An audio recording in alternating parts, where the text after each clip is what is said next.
সবাইকে অনেক অনেক ওয়েলকাম জানিয়ে আবার শুরু করছি আজকের একটা নতুন ঝকঝকে ব্লগ। আজকে ঋষভ ছেড়ে যাওয়ার পালা, তাই একটু ফটো সেশন চলছে।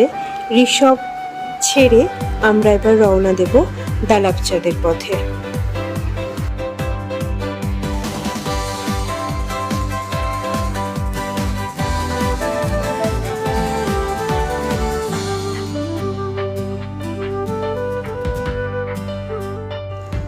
ঋষভ ছাড়ার সময় মনটা সত্যি খারাপ ছিল আমাদের। এত সুন্দর বিউটিফুল জায়গা, এত সুন্দর সিনারি, ছাড়তে তো কষ্ট হয়, তবুও ছেড়ে চললাম দালাবচাঁদের দিকে। আরও সুন্দর সুন্দর সিনারি দেখতে পাবো এই আশায়। দুপুর 2টো নাগাদ পৌঁছে গিয়েছিলাম আমরা দালাবচাঁদ আমাদের হোমস্টেতে, এবং পৌঁছানোর পরই আমরা রুম পেয়ে গেলাম, রুমে বোট করে গেলাম। এবং তারপর যেটা খুব সুন্দর লাগলো সেটা হলো আমরা পেয়ে গেলাম গরম গরম চা, দুধ চা। একদম এনজয় করতে করতে আমরা পাহাড় দেখছিলাম।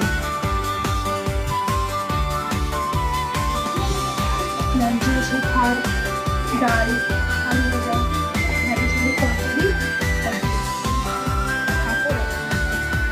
প্রপার ডিম থালি, স্যালাড আছে, মানে পেঁয়াজ, কাটা পেঁয়াজ আর লঙ্কা, তার সাথে আচার।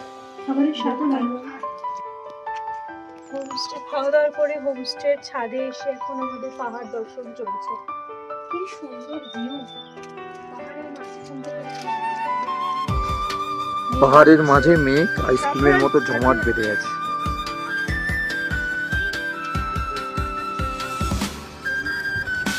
আমার প্রিয় ভিউয়ার্স, সবাইকে মনে করিয়ে দিই একবার, প্লিজ লাইক, কমেন্ট, শেয়ার করবে যদি ভালো লাগে, আর অবশ্যই আমার চ্যানেলটা সাবস্ক্রাইব করে দিতে ভুলো না যেন।